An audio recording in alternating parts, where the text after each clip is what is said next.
Hello guys, this is my new YouTube channel. इस channel पे मैं रिएक्शन वीडियो बनाऊंगा जिसके अंदर मूवीज क्लिप्स होंगे, मूवीज ट्रेलर होंगे, सॉन्ग होंगे और दीगर बहुत सारी वीडियो होंगे जिसके ऊपर मैं रिएक्शन दूंगा फॉर इंटरटेनमेंट।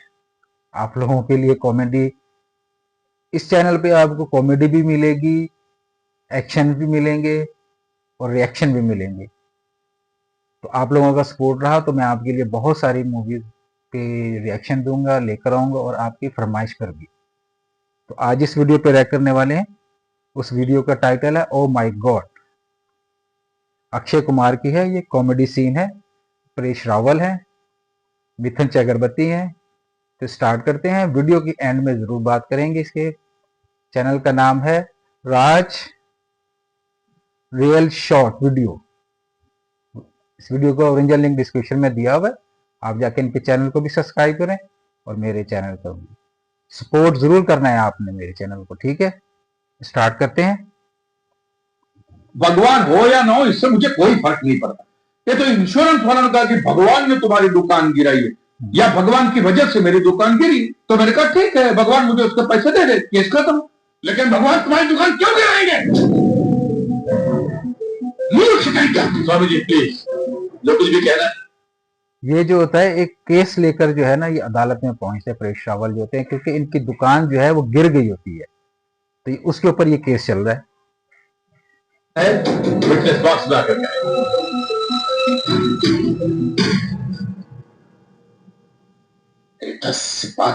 क्षमताओं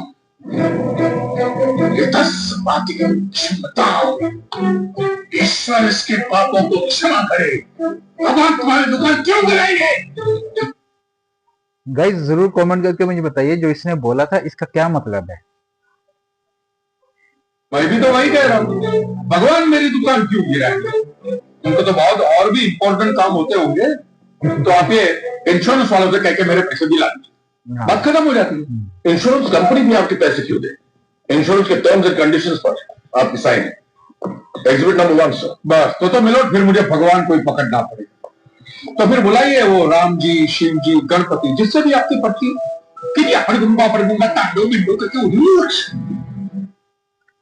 अच्छा, ये इनके मंत्र होते हैं या क्या भाषा होती है, क्या चीज होती है ये मंत्र जो ये पढ़ते हैं? ये मंत्र किस चीज किस लिए ये कमेंट करके मुझे बताइएगा। सपोर्ट मुझे चैनल को जरूर कीजिएगा। मोक्ष की प्राप्ति होती है तभी भगवान मिलते हैं। तेरे जैसे तुच्छ मनुष्य के लिए भगवान धरती पर नहीं आएंगे। होंगे तो आएंगे ना महाराज। क्या इतना लाखों का टर्नओवर है आप, और थोड़ा ही सेटलमेंट करना कर दीजिए, मैं तो कैश डिस्काउंट भी दूंगा। ये सच। असल में जो इनकी दुकान गिरती है ना, ये उस दुकान के लिए इसने केस किया होता है और वो ये कहता है कि मुझे इस पे जो है आप कुछ सेटलमेंट कर दें और ये मैं केस खत्म कर दूंगा। आई ऑब्जेक्ट महाराज। भगवान की सेवा कार्य को धंधा कह रहे मिस्टर जी? बिजनेस? हाँ, ये बिजनेस ही है मिलो, बिल्कुल बिजनेस है ये।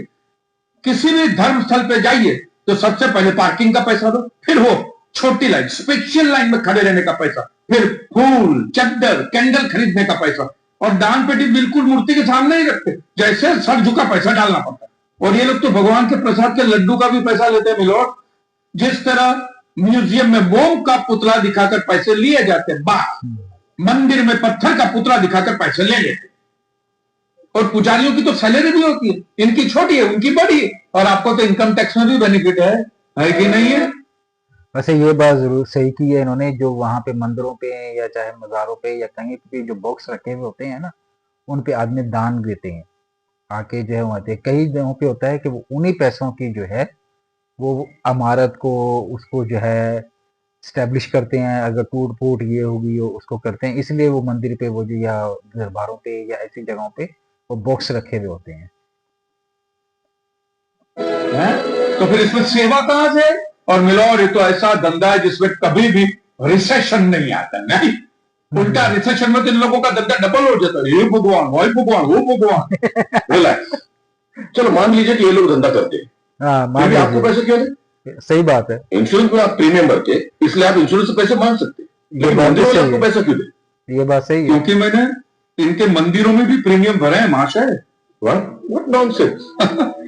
ये मुझे विश्वास था, आप मेरी बात का विश्वास नहीं करेंगे, इसलिए मिलोड में सारे प्रूफ साथ लेकर ही आए।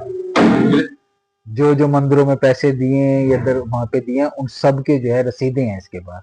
अब ये वो शो कर रहा है। ये सब रिसीट मिलोड उस प्रीमियम की है जो मैं पिछले 18 सालों से भरते आ रहा हूं, मेरी वाइफ के कहने की वजह से। ये देखिए, पहला प्रीमियम मैंने भरा था 15 से 1 रुपये का, साउथ में बहुत बड़ा मंदिर है, उसमें मैंने पैसे भरे। देखिए जो मिथुन चक्रवर्ती का जो इसमें सीन है ना, जो ये स्टाइल है, ये that's good, I like it. ये देखिए, हर साल 1000 रुपए भर रहा हूं अपने गणपति के स्टॉल में। देखिए, उसे स्टॉल नहीं मंदिर कहते हैं। मिला वो मेरी सासू मां बीमार रहती थी तो मंदिर वालों ने कहा कि 11,000 रुपया दो, पूजा कराओ, फिर देखो। तो पूजा कराई तो सासू मां टपक गई। चलो वो तो अच्छा हो, लेकिन 11,000 भी दे। वो मकसद ये था कि जो इसकी सासू माँ जो बीमार थी ना, तो मंदिर पे गई तो किसी पुजारी ने कहा कि आप उसकी जो है ना पूजा करवाएं, गणपति पूजा का कौन सी पूजा थी वो करवाएं तो ये ठीक हो जाएंगी। जब वो करवाई तो वो डेथ होगी। तो इसी में जो है मिथुन चक्रवर्ती का जो है सीन देखें कि कैसे उसका स्टाइल होता है। That good. तो 1 भी रुपया रिफंड का नहीं दिया उन्होंने मुझे। फिर ये देखिए, ये मस्जिद का चंदा, दरगाह की चद्दर, चर्च की कैंडल, फकीर की झोली, बाबा की अगरबत्ती, माँ की चुंदड़ी, टोटल मैं 10 साढ़े 10 लाख रुपया इन सारी दुकानों में भर चुका हूं। 10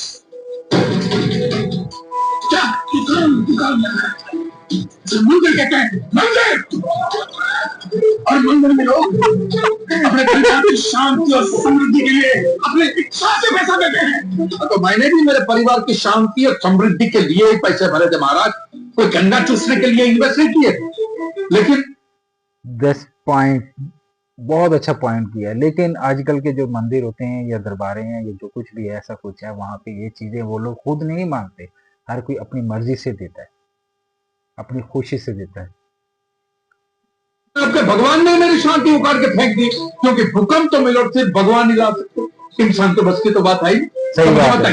मेरा हक नहीं बनता भगवान से पैसे वसूलने का। निशिकांत जी, आपका झगड़ा भगवान से है तो डायरेक्ट भगवान से पैसे मांग लीजिए ना, मंदिरों के पास क्यों मांग रहे हैं? वकील साहब, आपके घर में बिजली या इलेक्ट्रिसिटी कौन सी कंपनी की आती है?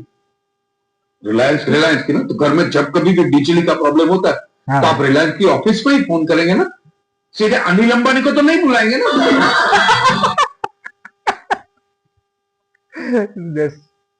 जोक।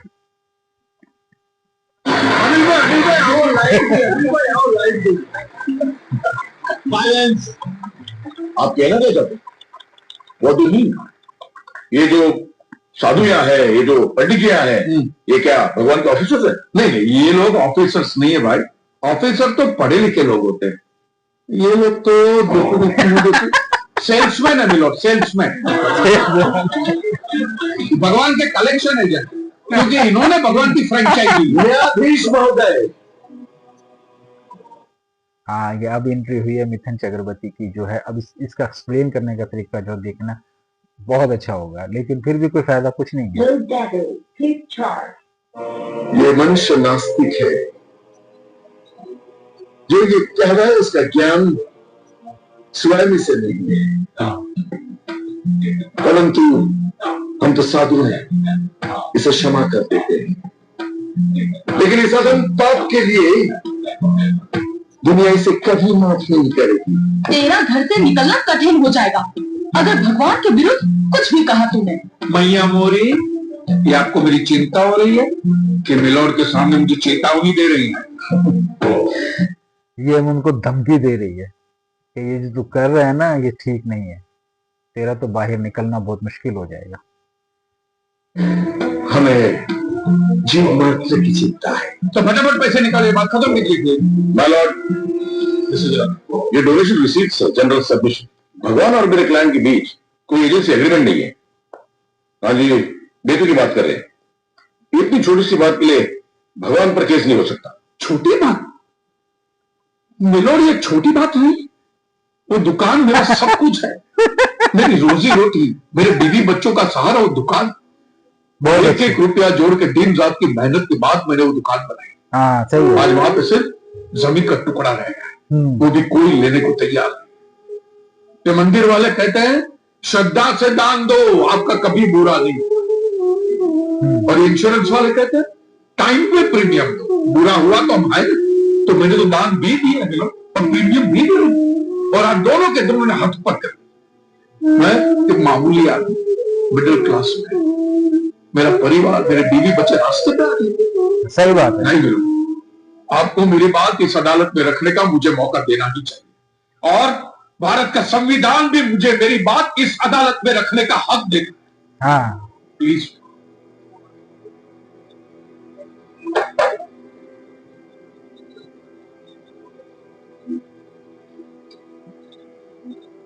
एक मिडिल क्लास बिजनेसमैन के लिए 1 करोड़ रुपए बहुत बड़ी रकम होती है, और खासतौर से सवाल जब उसके सर्वाइवल का हो। इसलिए यह अदालत कांजीलाल जी के मुकदमे को एक्सेप्ट कर, ये मुकदमा इसका एक्सेप्ट कर लिया है। अब इस मुकदमे से जो है ना, ये होगा कि देखा जाएगा कि आया ये बात सच है या नहीं, ये झूठा है या सच्चा है।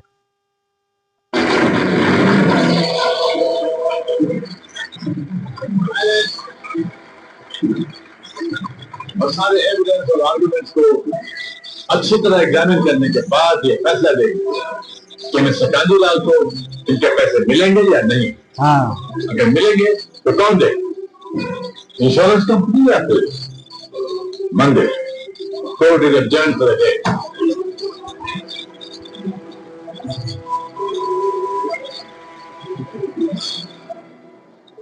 रुकिए रुकिए महाराज, अब आप लोगों को जितनी पूजा करनी हो, आरती करनी हो, जितना घंटा हिलाना हो, सब हिला लीजिए। आपके भगवान ने मेरे अकेले की दुकान गिराई है, तो अब मैंने अकेले उसकी सारी दुकान। आपकी ये मंदिर वाली जो जगह है वो कितने एकड़ पे फैली हुई है? 22 एकड़ में है। बड़े जिसमें फखर 30 और 22 छोटे छोटे मंदिर हैं भगवान के। ओहो, मैंने भगवान का पूरा शॉपिंग मॉल ही सजा के रखा है।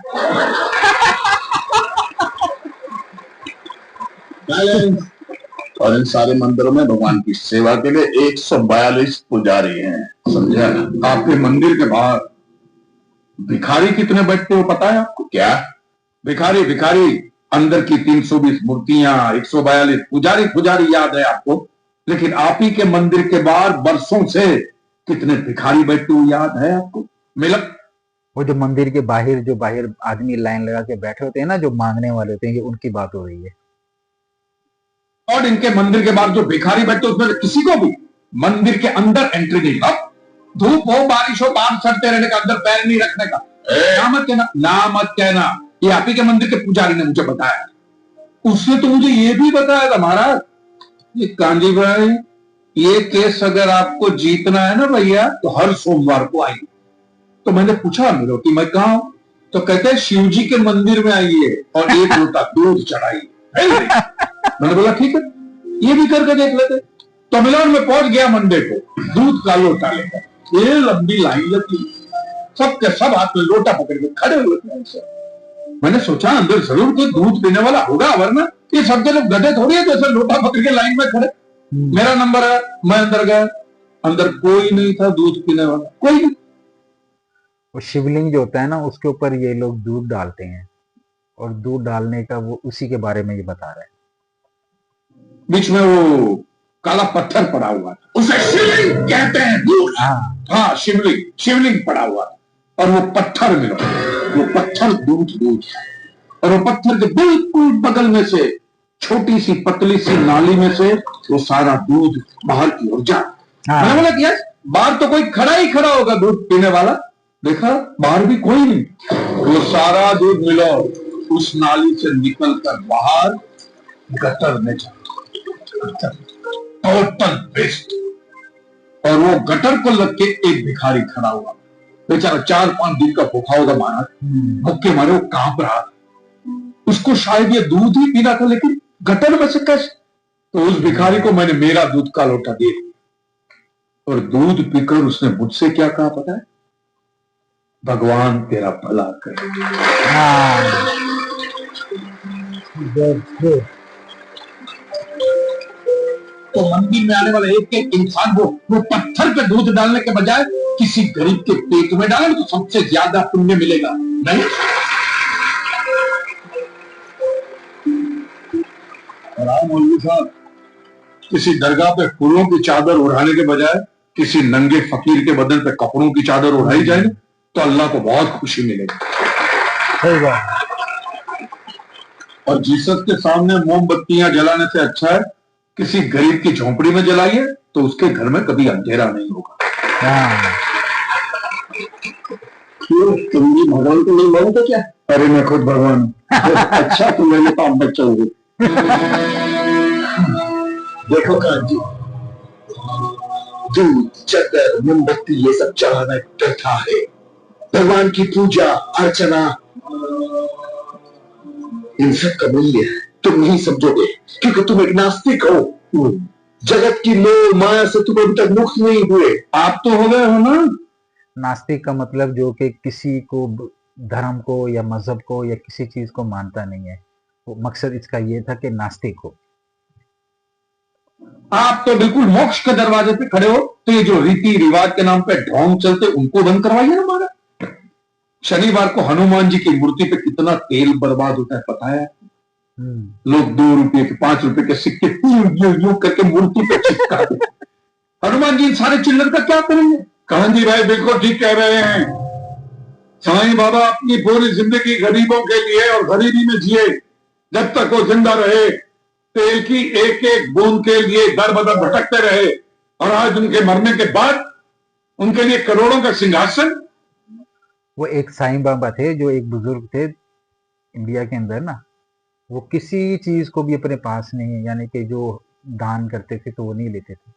तो आज उनके जो मरने के बाद जो है उनकी पूजा होती है, उनकी मूर्ति बनाई हुई है और उस मूर्ति के ऊपर बहुत सारे लोग आते हैं देखने के लिए। ये उसके बारे में बात कर रहे हैं। सोने का मुकुट किसके लिए बताइए? महाराज एक बात बताइए, जो भी भक्त भगवान की श्रद्धा से सच्चे दिल से भक्ति करता है उस पर तो उस परम कृपालु की कृपा दृष्टि रहती है ना? रहती है ना? आया ना? तो चलिए आप मुझे ये बताइए कि अमरनाथ और वैष्णो देवी की यात्रा पे जाती हुई बस नीचे खाई में क्यों गिर जाती? वो तो भगवान की भक्ति के लिए जा रहे, श्रद्धा से भजन गाते गाते जा रहे थे, तो भगवान ने डायरेक्टली उनको ऊपर बुला लिया। और आप मुझे एक गाड़ी ऐसी बताइए जिसका एक्सीडेंट हुआ हो और जिसके अंदर भगवान की मूर्ति या फोटोग्राफ हो, बताइए बताइए। I object my Lord. From day one ये आदमी बातों को यूं गोल गोल घुमा। मिस्टर गांधी, ये कोई डिबेट नहीं है अच्छी बुरी की, ये कोर्ट है और यहां प्रूफ चलता है और हमारे पास प्रूफ है इंश्योरेंस पेपर्स पर आपके सिग्नेचर्स। इसलिए लीगली आपको कोई हक नहीं बनता इंश्योरेंस कंपनी से पैसे मांगने। जहां तक हमारा प्रश्न है, वो जब इंश्योरेंस होती है ना तो उसके ऊपर जो है ना वो साइन होते हैं बकायदा, उसके ऊपर हर चीज़ वाज़ेह तौर पे लिखी हुई होती है कि हाँ अगर आपकी चीज़ जिस चीज़ पे भी इंश्योरेंस हो तो इन चीज़ों के खिलाफ होकर जाके जाए तो आपको इंश्योरेंस नहीं मिलेगी। उस चीज़ की बात कर रहे हैं। बीमा कंपनी के नियमों को हम नहीं मानते। अगर उन्होंने लिख दिया कि भूकंप जज साहब ने करवाया है तो क्या जज साहब पैसे देंगे? उसी तरह पॉलिसी में भगवान का नाम लिख देने से भगवान पैसे देने के लिए प्रतिबद्ध नहीं होते। अगर आप चाहते कि भगवान आपके पैसे लौटा दे तो ये प्रूफ करो कि ये भूकंप तो भगवान ने किया है ना? इन राइटिंग है कहीं लिखा हुआ तुम्हारे पास? अब आएगा जवाब इसका, अब जवाब देगा ये। मिलोड ये mister ji, court of law में सिर्फ दलीलों पर फैसले नहीं होते। आपके दलीलें, आपके आर्गुमेंट्स आम जनता के लिए कितने भी वैलिड क्यों ना हो, लेकिन अगर आप उन्हें साबित नहीं कर सकते हैं तो उनका कोई मतलब नहीं। आपके पास तो सबूत है? नो। इन दैट केस यह अदालत आपको 1 महीने का आखिरी मौका देती है। अगली डेट पर अगर आप सबूत नहीं पेश कर सके तो I am afraid You will have to rest your case and all others. और ये जो अभी ये सबूत मांग रहे हैं, अगर तुम्हारे पास राइटिंग के साथ कोई सबूत है ऐसा, तो फिर तो केस चलेगा, अगर नहीं हुआ तो ये केस डिसमिस हो जाएगा। तो ये इसका सबूत लेके आएगा, मैं इसकी वीडियो नेक्स्ट पार्ट बनाऊंगा, तो उसके अंदर ये जरूर जो है ना ये पेश करेगा। मूवी बहुत अच्छी है, आप जाके देखें इसको। Court is adjourned for the day. Relax. अगली बार इस कोर्ट में नजर आए तो माना नहीं का ऐसा केस ठोकूंगा, पहले हुए कपड़े भी उतर जाएंगे। रिलैक्स।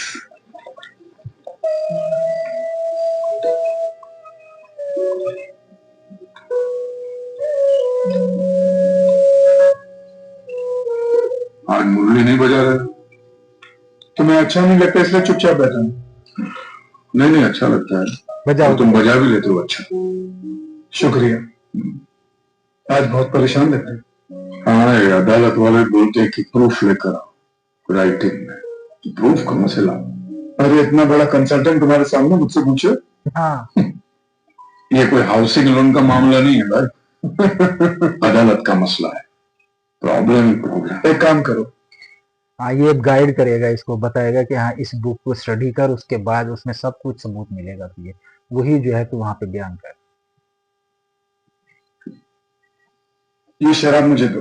हाँ, तुम दूध पियो। मिक्स करूं? नहीं मिक्स नहीं, सिर्फ दूध पियो। और हल मैं तुम्हें बताता हूं। कांजी भाई, पता है तुम्हें इस दुनिया की सारी उलझने, सारी परेशानियां, सारी टेंशन का हल कहां लिखा हुआ? कहां? इस किताब के अंदर। श्रीमद् भगवद गीता। कभी पढ़ी है तुमने? अरे कौन पढ़ेगा यार, इतनी मोटी किताब है और एक भी फोटोग्राफ नहीं। आदमी पढ़ेगा कैसे? इंटरेस्ट ही नहीं आवे। मैं रखता था दुकान में, मार्जिन भी कम है और ऊपर से दिमाग लग जाता है, परेशानी हो जाती है, निकाल के फेंक दिया। फेंक दी? हाँ फेंक दिया। भगवद गीता को उठा के फेंक दिया। क्यों? कांजी भाई, ये गीता, कुरान, बाइबल में मनुष्य के हर सवाल का जवाब लिखा हुआ है। मैं जानता हूं कि तुम ये सब बातें नहीं मानो। सही बात है, बीमारी थीमारी कुछ भी हो, कोई भी किसी किस्म का भी हल लेना हो, हर किताब के अंदर, ये कुरान पाक में भी और गीता में भी और बाइबल में भी, और ये यानी कि ऐसी जो आसमानी जो किताबें हैं उसमें सब कुछ लिखा हुआ है। आप वहां से जाके हर चीज का मसले का हल ले सकते हैं। लेकिन अपने स्वार्थ के लिए सिर्फ एक बार इस किताब को पढ़ो और देखो क्या रिजल्ट आता है। और अगर रिजल्ट ना आए अच्छा, तो इसे उठा के बाहर फेंक देना। कांजी भाई, एक बार पढ़िए और फिर देखिए।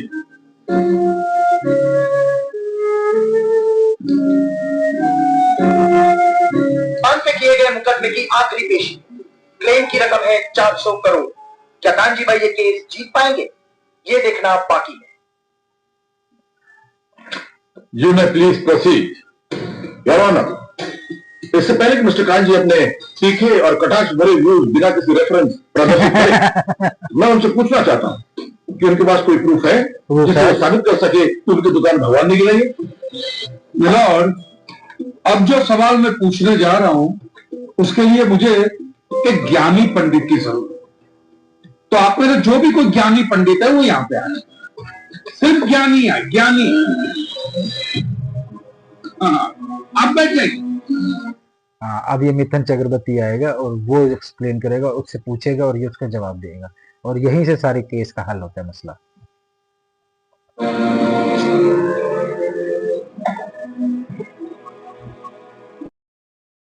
जैसा कि गाइज आपने ये वीडियो देखा, इस वीडियो के अंदर बताया गया है कि ओ माय गॉड फिल्म की स्टोरी। लेकिन जैसा कि आपने देखा कि इसके अंदर जो है वो उनकी एक इमारत होती है, वो गिर जाती है भूकंप की वजह से, तो जिसकी वजह से ये केस करता है, अदालत में जाता है, ऐसे ये और ये तरह बयान पेश करता है। वो पूछते हैं कि हाँ भी ये किसने बेचा, उसने बताया कि उसने। इन चीज़ें कुछ नहीं, सब कुछ जो है खुदा की तरफ से होता है। जो कुछ भी होता है, ज़मीन का हो या आसमान का या किसी जगह का भी, अजाब आना है या नहीं आना, वो सब डिसाइड ऊपर वाले की तरफ से होता है। तो इस वीडियो में हमें यही जानने को मिलता है कि भाई जो कुछ भी होता है हम किसी को नुकसान के ज़िम्मेदार नहीं ठहरा सकते। कभी उसने किया है या उस भगवान ने किया या उसने किया या अल्लाह ने ऐसा क्यों किया, ऐसा कुछ नहीं होता। ये हर चीज़ पहले एक डिसाइड की हुई होती है कि हाँ ये कुछ होना है, ये कुछ नहीं होना। नफ़ा नुकसान सब ऊपर वाले की तरफ से होता है। तो हम इस वीडियो को इख्तिताम करते हुए आपसे इजाज़त लेते हैं और मेरे चैनल को सपोर्ट ज़रूर कीजिएगा। आने वाली वीडियो को नोटिफिकेशन तभी मिलेगा जब आप मेरे चैनल को सब्सक्राइब करेंगे और प्रेस बेल आइकन करेंगे। तो मिलते हैं नेक्स्ट वीडियो पे, तब तक के लिए इजाज़त दीजिए, बाय।